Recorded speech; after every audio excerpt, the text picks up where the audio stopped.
Vanessa Beeley, I truly don't know if I have to introduce you to my audience because you're a very well-known investigative journalist and you're based nowadays in Damascus and you're trying to cover the situation in Syria and recently, especially the humanitarian crisis that hit Syria strongly, especially after 2017, 2018. I just want to give a little bit background. The regime change war started in 2011 and the tools or the means for the regime change were mostly hard tools, right? The military means through financing and supporting different jihadi groups in Syria. The CIA supported the so-called Free Syrian Army, but indirectly also Jabhat al-Nusra, Ahrar al-Sham, and also other radical groups in Syria. When Trump came to power, he stopped the regime change war, the timber sycamore, and he redirected the financing of this I would say, program into the separatists in the east, the so-called SDF, who are working under the protection of the American forces, and they occupy 1/3 of the country in the east, especially 50% of the oil fields and the wheat, etc. Now we are in a position where the United States and also the European Union, they impose harsh sanctions on Syria. And there is a UN report, or the special UN rapporteur on the enjoyment of human rights in Syria, Dr. Alena Duhan. She posted her initial report after her visit to Syria. And these sanctions, if I want to summarize it in just few words, is slowly killing the Syrian people. We understand that. Can you first a little bit summarize how dire is the humanitarian situation in Syria in terms of health, education, fuel, etc.? Yeah, and then this, as Kevork, you know, I've been coming to Syria since 2016, been at many of the front lines, like, for example, Aleppo, Ghouta, even Dara in 2018. I've traveled through most of Syria through that time. And despite the times that mortars were literally raining down on Aleppo and on Damascus, more tens, I mean, literally thousands of people killed and injured and maimed during the years that they were under attack by the Western-backed terrorists. I never, ever saw the level of hopelessness and despair that I'm seeing now. And it's kind of, you're absolutely right. Since Trump brought in the Caesar law, which effectively also then punishes countries that come to the aid of Syria. So this is in total violation of the sovereignty of nation states. Right, because what it's saying is that nation, whether it's Russia or Iran or Iraq or Jordan, it doesn't matter. That nation does not have the right to come to the assistance of Syria or even just to economically build a relationship with Syria post-war. They will be punished for it. They will come under sanctions. So what is that? That's having a knock-on effect on everything. Because that means even imports that are coming into, for example, the port of Latakia, Syria is paying maybe double, 3 times the taxes of any other country for an external provider to run the risk of sanctions to supply Syria. And of course, on top of that, you have, for example, Israel, the Zionist entity, bombing Latakia port and bombing supply chain areas inside Syria. That's another issue that we can come on to. But for me, one thing you can't do is to divorce the terrorist war, and I include in that, of course, the state of Israel against Syria, and the sanctions. They run in parallel to punish the Syrian people effectively, right? Now, what we're seeing is a culmination of 11 years of terrorist destruction, so proxy destruction of civilian infrastructure, hijacking Syrian resources, including food sources, the wheat and barley areas, for example, the cotton plantations, the olive groves, everything. What people don't understand is from the beginning, the terrorists were instructed by the US cartel to effectively destroy civilian infrastructure, to take control of power supply hydrocarbon resources, oil resources, water. Remember in Aleppo, the deprivation by ISIS of water supply to the civilians, the destruction of the water pipes themselves. Even the US in 2016 or 17 bombed Aleppo power station directly. Under Trump, he used thermal balloons to burn the agricultural crops in the northeast. Samantha Power, now heading up USA, tried to supply genetically modified seed into the northeast, into Hasaka, which would have decimated the agricultural land for decades. Okay, so this is a multi-spectrum war. And what we're seeing now is a culmination of 11 years of that war and an increase of the economic pressure, kind of post-military victory against the Western cartel and their terrorist forces. And we're seeing, if I went into Damascus yesterday at around 11 in the morning, which would be a crazy time to try and go to Damascus from where I am, from the west of Damascus, right, in the suburbs. The roads were empty, Kevork. I've never seen them like this. There were like 3 other cars on the main drag into Damascus. That's unheard of, right? It's Christmas. It's the week before Christmas.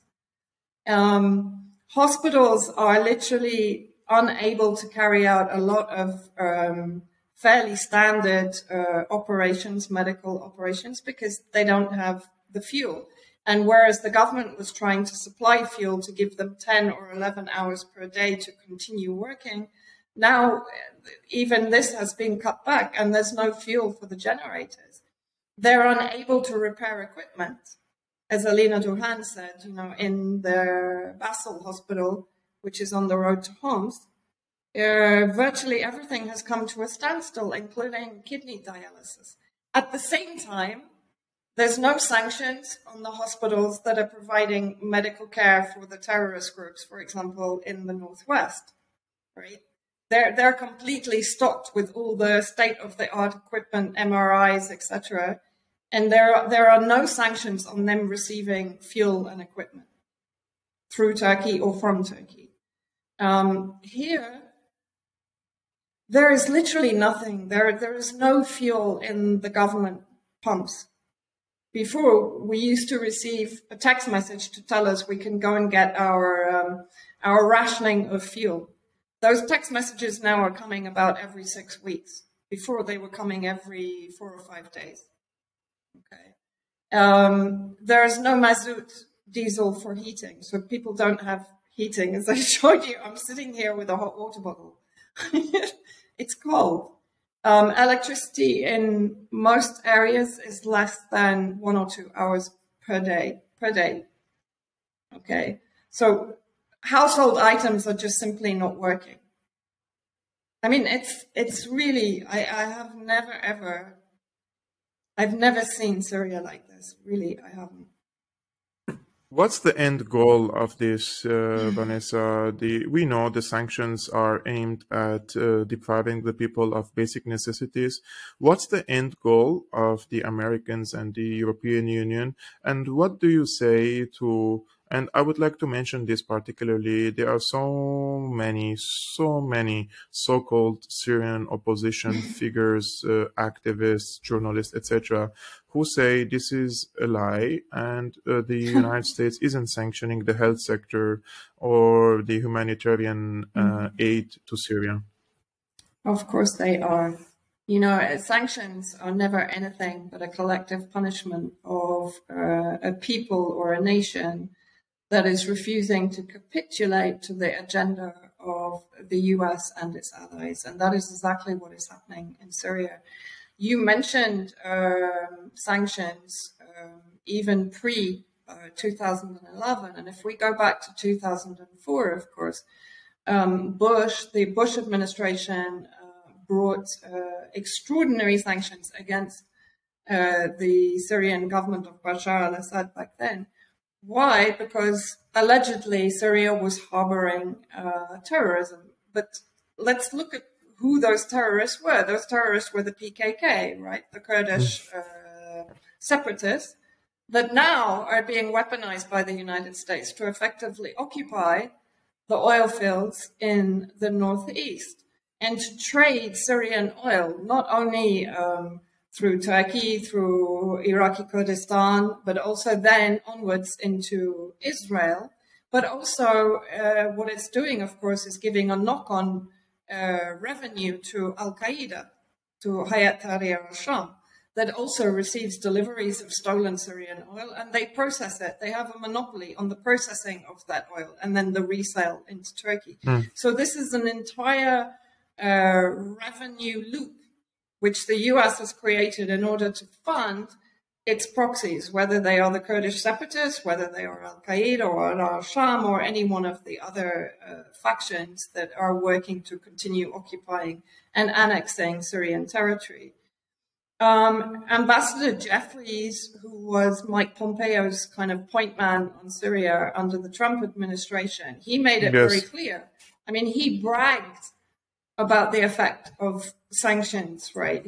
I mean, this is the thing. Under the Trump administration, everything was very transparent. Right? There's like, Trump made it really clear, we're here to steal the oil. Jeffries made it really clear that Al-Qaeda is an asset to the US inside Syria. Of course, previously, Jake Sullivan had also done the same thing in an email to Hillary Clinton. And they've been very clear. It's not even really about taking the resources. The US doesn't need Syrian resources. But of course, what it's doing and what all of its proxy forces are doing is preventing the Syrian people from having access to their own resources. Yes. Syria was one of the biggest wheat exporters in the region. Now it's having to buy wheat, right? I mean, this is the crazy thing. Recent figures showed that Syria has lost something like $111 billion since the start of this war in oil revenue, crude oil and processed oil, etc. Right?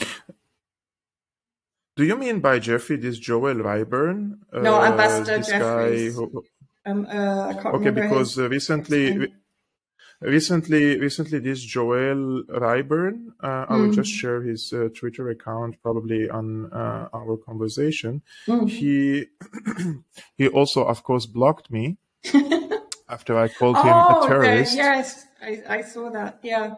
So Joel Ryburn, he says he's the former special envoy of the United States to Syria, and now he's the director of the American Center for Levant Studies.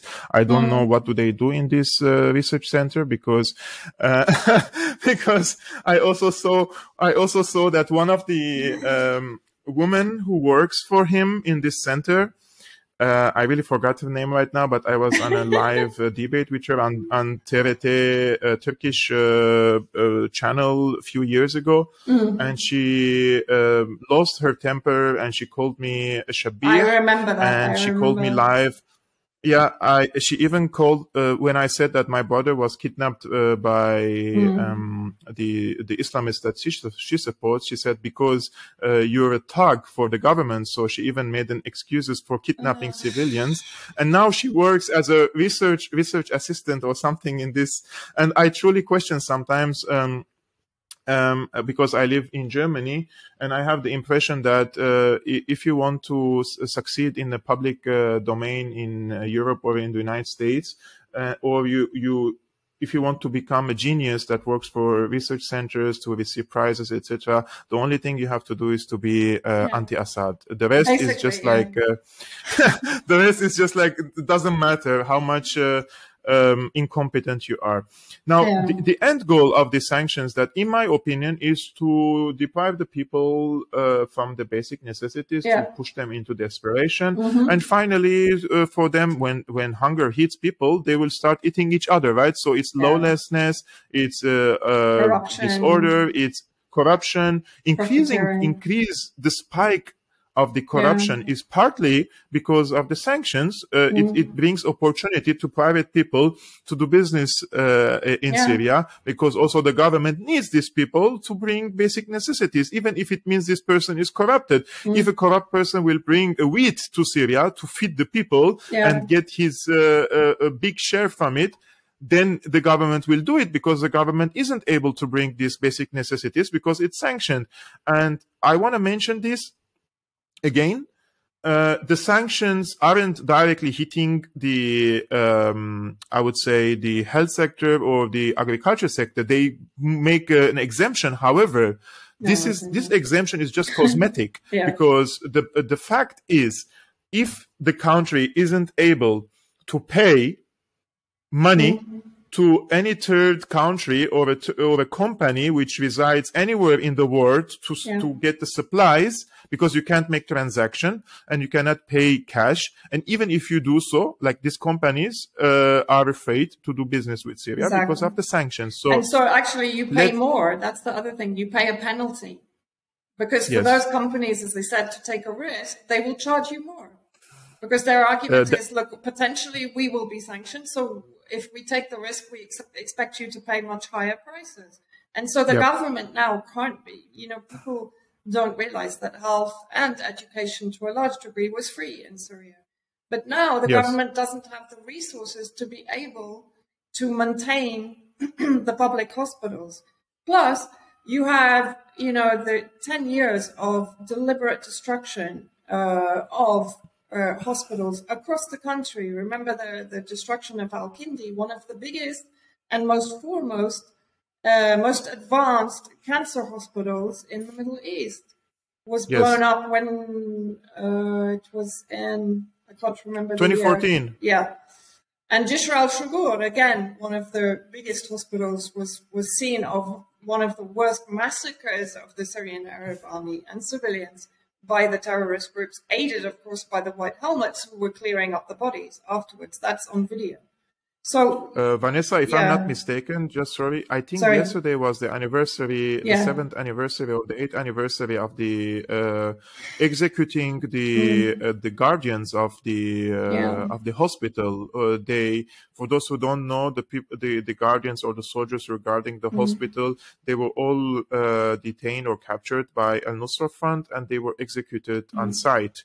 And there is still the brother of my friend, who is still missing since then, and they don't know if he's alive or dead. I think after 7 years, I'm sorry to say, but there is 99% chance that he's dead. They couldn't find his body. And this was one of the main hospitals, as you mentioned, in Aleppo. What really hurts me, not the Americans. You expect what the United States is going to do to Syria, right? Because the attitudes, the past decades, history. But for me, what really hurts me, that Iraq was an open book for people to learn some lessons.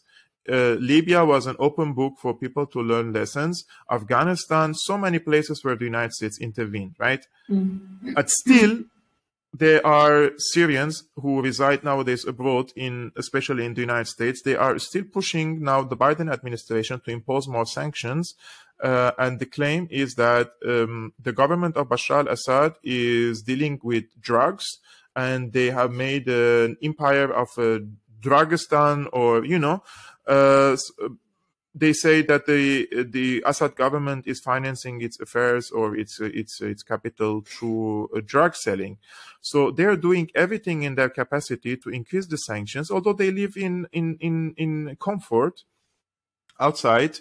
They did what they want to do to the country. They rise against the government. They failed. Now they want to take revenge. But they're not taking revenge from Assad. They're taking revenge from the people. And I really wonder sometimes, do they have a family? Don't they have a family in Syria?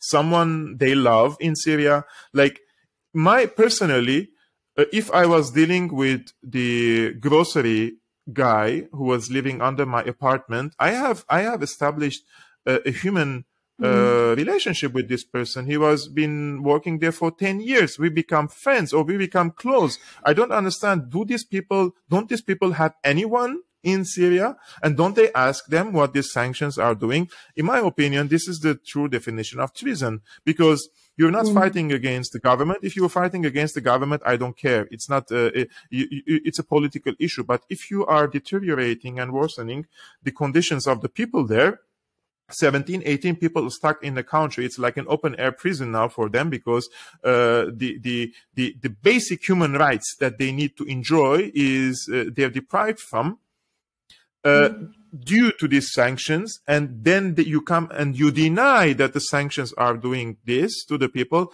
Then I cannot say anything but you're a traitor to the country. If this is not treason, what else is treason?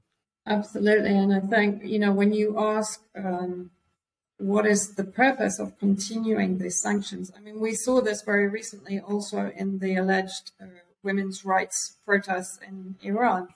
When you have external Iranians that are funded usually by the State Department, either directly or indirectly, effectively calling for sanctions on their country. When I interviewed a young women's rights activist in Isfahan in Iran, the first thing she said to me is, how can we develop when we have sanctions? Sanctions are about regressing development in any target nation. They're about sending that country back to a completely dependent, dark age nation, third world country. I don't like using those kind of terms, but, an undeveloped country. Everything here, as you know, is destroyed. Much of it is destroyed. I don't want to give the impression that if I walk out the door, everything's a pile of rubble. It's specific areas of Damascus. But of course, as I said, what they deliberately targeted was essential civilian infrastructure. And that needs to be rebuilt in order for Syria to be self-sufficient. Again, the problem is also, in my view, you mentioned this feeling of siege and blockade. I was actually reading something this morning, and Syria now reminds me of Gaza on a much bigger scale. But if you look at all of Syria's borders are under the control of hostile forces, pretty much. And the border with Lebanon is kind of shut open. It's not reliable. And Lebanon itself has been pushed into an economic free fall following for a long time, but exacerbated by the Beirut port explosion and then by economic criminal mismanagement in Lebanon, right? I mean, inflation in Lebanon is actually even higher than Syria, but partly because Lebanon allows dollar exchange. It allows a dollar economy to keep itself trading and going.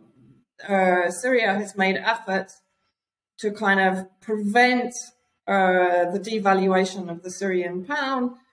To some degree, it's been stable, but now it's starting to go down and down against the dollar, right?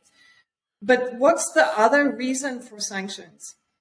It's the hope that they can persuade sectors of Syrian society to again rise up against the government. And to some degree, if we look at what happened in Sweden, we know that the protests that happened in Sweden last week were being engineered from outside and quite potentially by Israel, because Israel has always interfered in the affairs of the southern region, because they obviously want to take even more territory than the Golan territories to create a kind of buffer zone on Syria's borders to prevent any Iranian or Hezbollah influence in these areas, which are a threat, a direct threat to Israeli so-called security in the region, right? So we saw protests in Sweden and ridiculous demands from the so-called leaders of these protesters. I've visited Sweden many times, including in 2018, immediately after the US permitted ISIS attacks on the various villages and areas of Sweden city, which ended in the massacre of more than 200 people and the injury of many hundreds, more than 300, right? And I know that these are pockets and factions within the Sweden community that are being weaponized against the Syrian government. But the problem is, what the sanctions are doing are making it fertile ground for the West and its allies to again be able to influence the actions in those areas, right? And this is also another, that's why instead of relaxing the sanctions, they're increasing them. Vanessa, I will mention something here, and I would like to make a link between the ISIS attack on Sweden. I think it was 2017, 16. I'm not 100% sure. 17. I think it was 17, yeah. When the attack happened on Sweden, who from the neighboring countries said that they want to protect the Druze community in Syria? Exactly. It was Israel, right? So when I went to political science university, the first thing they taught us, when we are not, our job is not to foresee what's going to happen, is to analyze the event and the aftermath of the event. And the first thing we have to see who benefits from this event. When the attack happened, Israel came and said, I give my hand, I want to protect you, right? Because the government is overstretched and trying to keep the country secure from so many places. Now, when after the sanctions, the first movement that starts against the government is again from Sweden. And the political groups who are participating in the riots, because it's not a protest, like they burned down the government buildings, right? I mean, that's the definition of riots. Anyways, the people who did this are close to Walid Jumblat. And Walid Jumblat is a Druze politician in Lebanon, and he has an influence over these people in Sweden. And we all know Walid Jumblat is close to the United States, close to Saudi Arabia, and even close to Israel through his connections with the 14 March coalition in Lebanon. So whether it's ISIS or whether it's the sanctions that is making this turmoil in Sweden, the only benefactor is Israel from it. They want to divide this area and conquer it to the Golan Heights, which is also overwhelmingly inhabited by the Druze population, right? Yeah, exactly. Israel has a project of creating another so-called buffer zone in Syria through this. And if the people do not see this, it's quite obvious what's happening there. You're hitting the country with harsh sanctions. You're creating the conditions for the people to rise against the government. And when it happens, you're exploiting it in your own favor. You're not even trying to help the people. Like, if you want to help the people in Sweden, send them bread, send them fuel, send them medication. Exactly. Why you're saying, like, we want to help you to secure you? Because secure, when you say secure, that means you are appointing yourself as the guarantor for the security, and that means conquer. You are planning to conquer. You're not trying to help these people. Exactly, and you know, this has been the ongoing project of Israel, the Zionist entity, since the beginning of this war. If you look at characters like Moti Kahana, he's speaking openly on his Facebook account about the annexation of southern territories to add to their illegal annexation of the Golan territories. And we have to remember that Israel takes 30% of its overall water supply from the Golan, right? And Sweden itself is rich. It's fertile. It's incredibly abundant territory. And of course, when Trump was burning or enabling the burning of the wheat fields in the north and across Syria, actually, and the forests and so on, Israel was also setting fire through its proxies on the ground in the south. They were setting fire to the same agricultural areas down in the south. So this was a concerted effort. You also have to look at the fact that now there is a reemergence of ISIS in the area of Dara to the north of Sweden, for example. Where is ISIS coming from? It's coming from the American base in Al Tanef, where they are effectively training and recruiting and arming ISIS and then sending them on missions into the areas, into the Badia, into the desert east of Homs, but also into Dara. And there have been concerted efforts by the Syrian Arab Army to cleanse Dara of ISIS elements. So again, we're seeing the two hands of Israel and America, right, squeezing the people in Sweden and then offering them incentives to effectively, as you said, to start protests again, to stir up the dissent, because people are pissed off. You know, they're upset. Yes. They're without the basic necessities in life. How close is Syria on the brink of the edge, in your opinion? Just last question for you, because you live there, and I really want your objective opinion about this, because I feel personally so many people on social media are completely frustrated from the government. They understand that the sanctions harm them, but at the same time, they see not much effort is being done from the government. Yeah, I mean, the government's own resources have been shrinking and shrinking and shrinking as resources have been occupied, etc., or destroyed, and so on. And the government, any government doesn't have a bottomless pit that it can draw sources from in order to both restore and to keep a country going, let alone progressing and developing. It's impossible. Yes. And so, for me personally, the big problem is a lack of transparency. So there's a lack of communication between the problems, between the government and the people. Yes. And that would be the same probably in almost any country in the world under these conditions, because of on one hand, the government is probably afraid of saying, actually, we're really in trouble. But the thing is, if they don't do that, and if they keep offering to some degree false hope, then that increases the frustration among the people, right? When that hope doesn't come to fruition. And I think, actually, I would almost like to take a leaf from the book of Faris Shahabi in Aleppo, who is very open about the problems he faces, but he's also very open about the way to deal with them and the way to counter them and the way to address them. And, it's not a criticism, because I totally understand how any government under siege is going to be struggling even to keep afloat, let alone to communicate and to tell the people what's going on, etc. But it's really needed right now, because these are people who for 11 years have resisted. Many of them the majority of them have either relatives still in the Syrian army or relatives who died fighting for this country.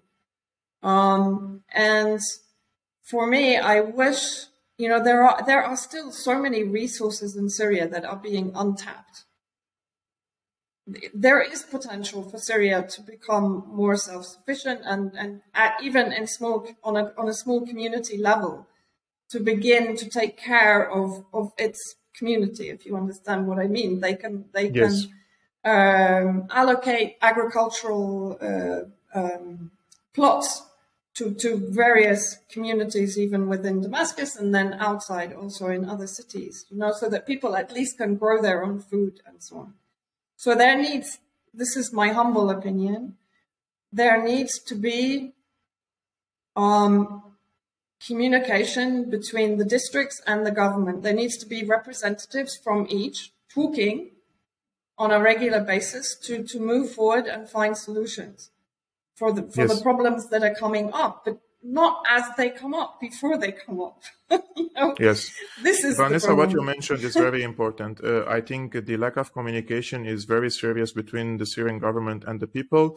And when I watch sometimes a minister goes live on TV trying to explain the situation, and to be honest, I feel like he's not respecting my intelligence. He's not respecting that I am able to dig in and understand that this is not the case, or this is not the entire truth. So they're not really presenting the entire image to the people. It's true that the sanctions are harming the people, but at the same time, the lack of transparency with the people is affecting the mood, the entire environment in the country. For example, I make a video on the unilateral sanctions.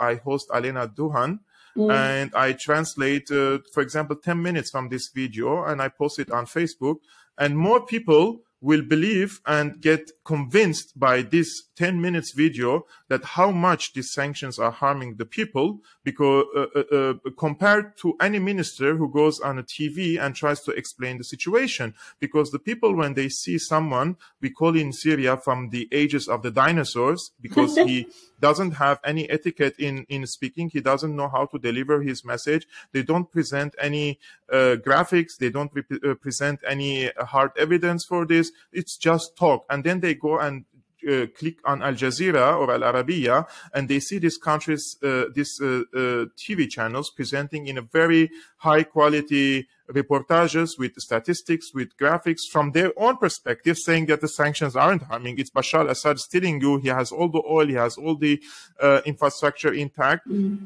They get influenced by that because for the eyes and for the ears, it's more impactful. So it really hurts me to see incompetent people in positions of power in Syria. And I'm saying this as a Syrian, and I'm allowed to criticize the Syrian government. I know there are so many people incompetent in positions of power. I know there is a high level of corruption in Syria. I know lots of people are fighting each other in the inner circle just to have more status, more power, more etc. So this is, of course, worsening the situation in the country for the people. This has to change. We have to find creative solutions. I understand that we lack lots of resources in Syria, but I can see people presenting solutions. I can see people with higher degrees, a PhD in agriculture, presenting solutions for the potato, for the wheat, for the different types of agricultures in Latakia or in other areas where it's possible to do that. And these people have been fought by certain figures in the country because they are benefiting from the corruption. So the sanctions are increasing the corruption levels in the country. If the people think it's otherwise, they are misled. And this is just my opinion. And I really wish that one day, I know I've been saying this for 11 years now, the people in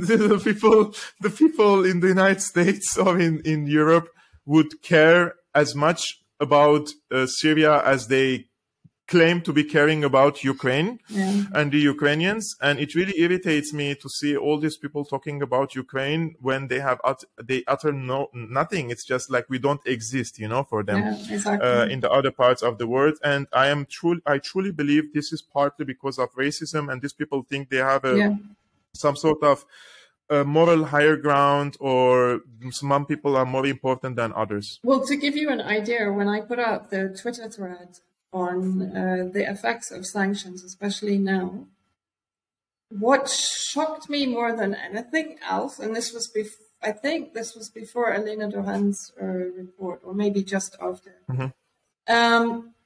was the number of people 11 years into this war who were saying to me, "Oh, is the US sanctioning Syria? Is Syria under sanctions?" What?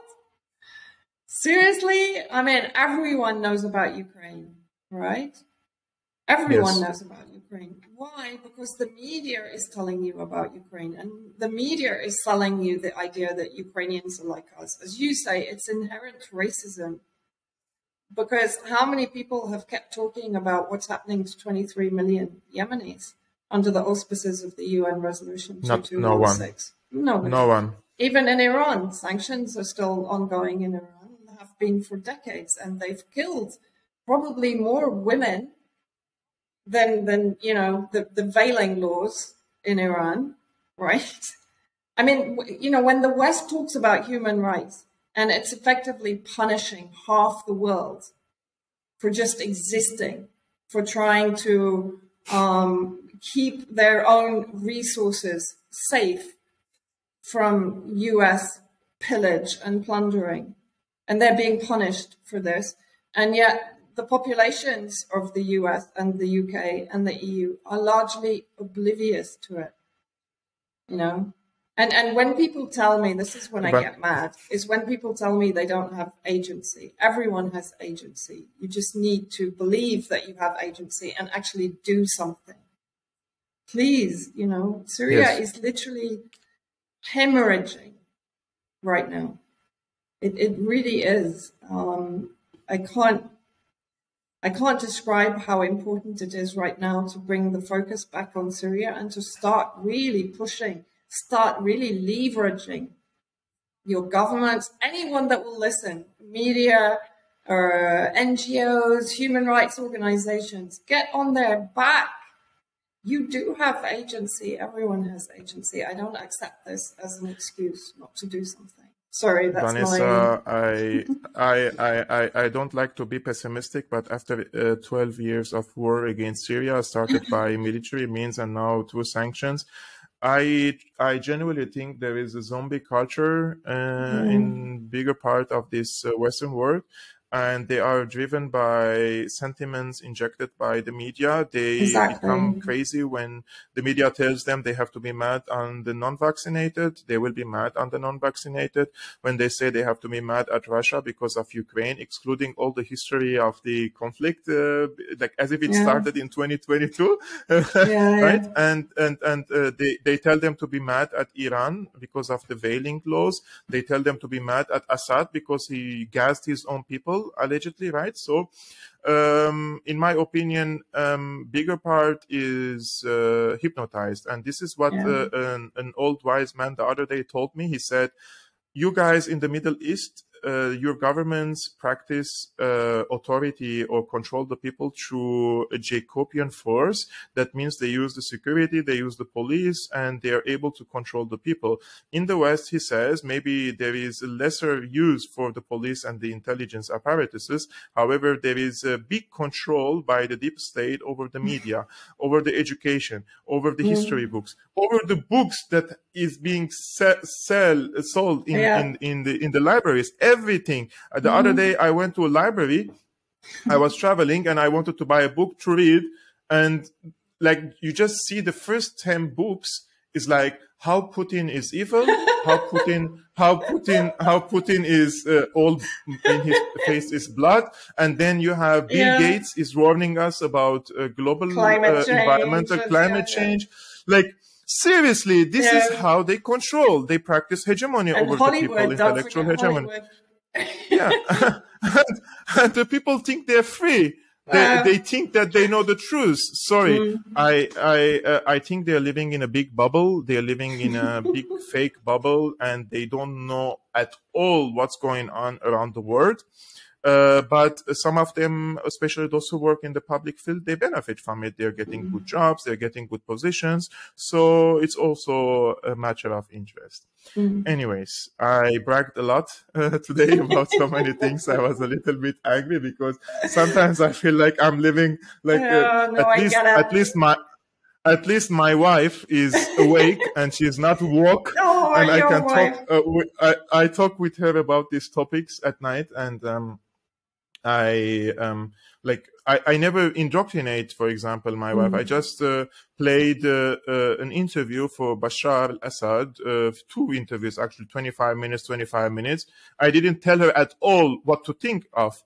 And she just asked me, so this is the guy who am I supposed to believe that he is a brutal dictator, or he is Hitler of the 21st century? Because this is what the German media tells them, right? Anyways, it was really, really nice, Vanessa, to chat with you on this topic. You live in Damascus. You feel with the Syrians. You are in touch with them. You can interact with them. You can see what's happening to them, and you're sharing this experience with me and the audience of Syrian Analysis. I really appreciate, and God bless you and give you strength in this cold winter. And I hope the tankers that arrived in Damascus, in Jable a few days ago, they would be like turned into fuel mazot very soon. Everyone is doing Meine Güte.